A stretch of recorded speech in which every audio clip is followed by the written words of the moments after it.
Nobody wants to break those in. It's no fun. Everyone has a unique way of doing it, their own particular sort of preference of how they want to break them in, which is fun. I'm guessing they don't share shoes or anything. No. They like points your own foot and all that. A shoe is incredibly specific. In fact, dancers, when they get pointe shoes for the first time, they spend literally years trying to figure out which shoe they like. Most shoes are still made by hand with some elements of mass production, but there are finishing elements that are almost all made by hand. So not only will people prefer different brands or different shoes, but they'll prefer different makers. So it's a very complicated process to be sure. And then most dancers customize their pointe shoes to their own liking, cutting them and bending them and whatnot. But so at that time, point work was something pretty much the primary thing that women were. Like if you had good point work, you were a good dancer. And Lucia was kind of unusual in that she had exceptional leaps and turns. She could absolutely keep up with her male partners. She was charming with speed and what we call virtuosity, meaning you can do really big, expansive movements. She also taught briefly at Oklahoma City Ballet. In fact, we have a couple of teachers and staff members that were taught by Lucia when they were younger, which is exciting. Yeah, there's quite a legacy there. How do you say her name again? Jocelyn Larkin, but she likes to go by Lucia. Lucia. Yes, that was her nickname. I don't know if she did that to help all the kids she was teaching, but. Okay, next we have Rosella Hightower. And Rosella Hightower was born in Durwood, Oklahoma, and was a member of the Choctaw tribe. She has the same kind of history as the other ones. She danced in the ballet groups, which was like the big goal at the time. And at what was called Ballet Theater, which later would become New York City Ballet. She also opened the École Supérieure de Danse de Caen, which is as fancy as it sounds. It's in France, and it still exists today. She later directed several major companies, including the Marseille Ballet, the Paris Opera Ballet, and the Scala Ballet.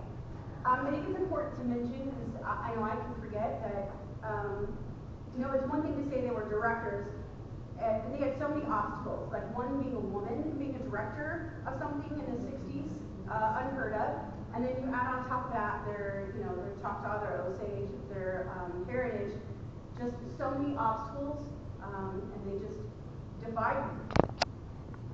So a highlight of her career was March 1947. This is kind of a legend in ballet. It's kind of like the ultimate understudy story. So in 1947, the performance of Giselle by the original Ballet Theater in the Metropolitan Opera House in New York. There was a famous Russian Cuban ballerina, Alicia Markova, who had been scheduled to dance the title role and became sick.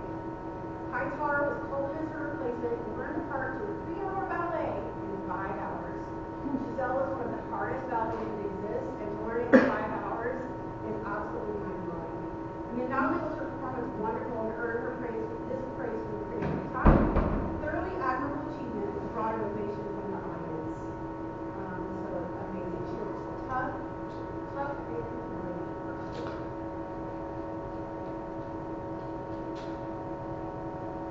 Okay, and last we have Yvonne Choteau. I mentioned to you that Yvonne is who our school is named after at Oklahoma City Ballet. She was born in Fort Worth, Texas, but grew up in Dunedin, and is Shawnee. At 14, she joined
Oh, there we go. It was the whole aura, Hold on. the whole privilege it was to be in a ballet company and to dance. Sorry, I'm trying to move the little cursor back here. I'm not very good with this. It doesn't like to move back. Here we go. Here we go. Okay, let's go back here. Every time I get down close to it, can you go back a frame? Forward a frame, yes. Forward. Perfect. Forward. This is just a quick review for you. Yeah, in case Just you hitting need the to high review. points. There you go. Can you pass the tiptoe? There we go. Okay. And for time, I'll probably have you pause, not watch all of it. Be in a ballet company. It wasn't just dancing, no. It was the whole aura, the whole privilege it was to be in a ballet company and to dance.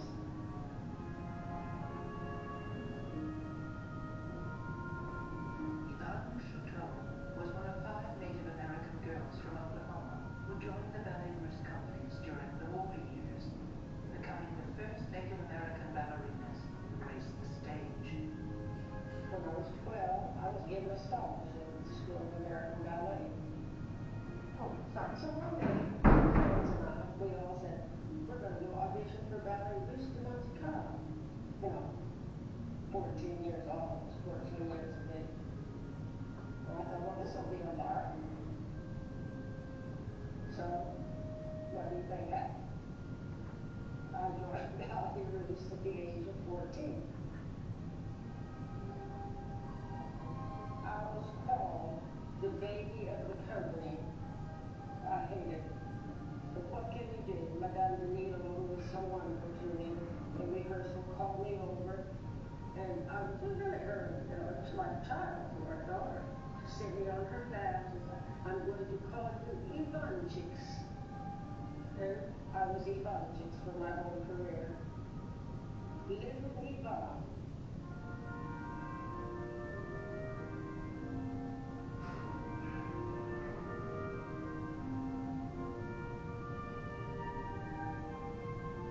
Unlike the Russian baby ballerinas who traveled with their mothers, the young Ivan Shuto traveled alone. To this day, I cannot hear Santa Fe train whistle without thinking of the many, many years that I missed Mom and Dad terribly. Terribly. It was very hard. They would put me on the train, the Ballet Russe train, and I'd have to say goodbye again, which hurt, And many years later, as I said, I realized that as happy as I was and fulfilled, there is a price to pay. Okay, now we get to see your dance, and then move on to the next one, because I don't know if we have time to see the next one, but, yeah, I don't know if you could tell what they were saying, that most of the Russian ballerinas that toured at that time, they took their mothers with them, and Yvonne and the other pregnant, they went entirely on their own at 14, just managing their life. You want this one? Yes, Lucia. Welcome to Loyal TV. Meet Tulsa, Oklahoma. Long considered a cultural and arts mecca in the state, T-Town has also been famous for a one-of-a-kind institution. World-class Christmas-time productions of a magical ballet where dolls turn into princes and flowers dance with mice. It's the iconic Nutcracker. Over these 50 years, 750,000 people have thrilled to the Tulsa Ballet's peerless performances. But the chime of the Sugar Plum Fairies dance, which is rooted in Russian history, was brought to Tulsa by a Native American woman born right here. This is the tale of Vasily Larkin. It was a wintry Wednesday in January of 1925, and Vasily makes her debut into the world. Born in the northeast corner of the state, Vienna, Oklahoma, her mother was a talented Russian dancer, and her father, an Eastern Shawnee Peoria Indian. And it certainly didn't take long for her mother to notice Vasily had inherited the natural poise and grace that radiates from a performer. She begins her training in the art of ballet, and as Vasily's talents blossom, she journeys to New York at the age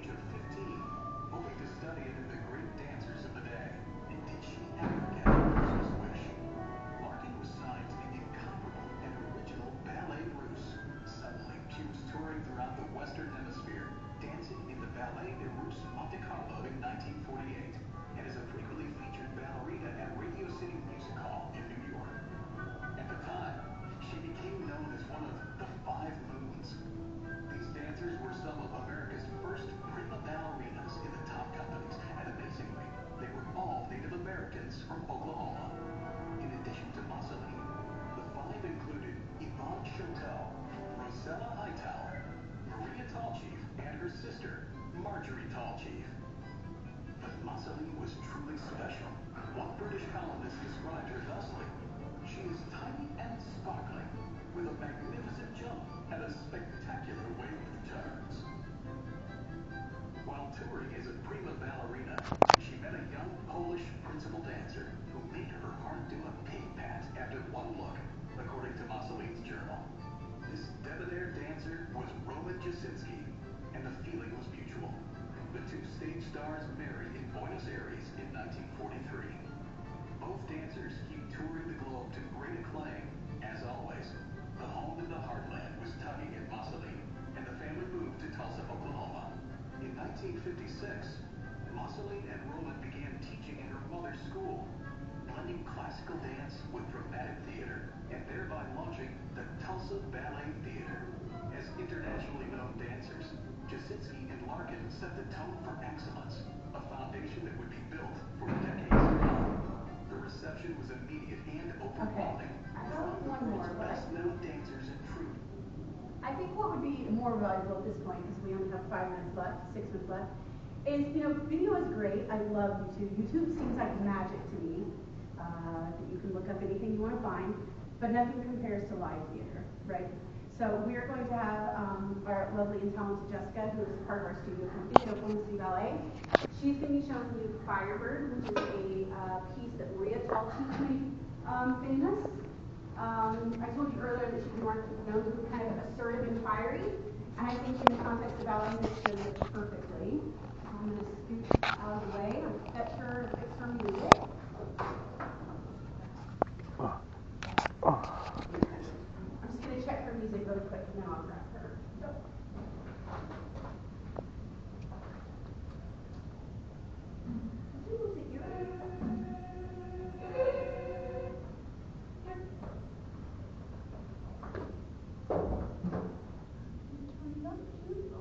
Let's see if that's too loud.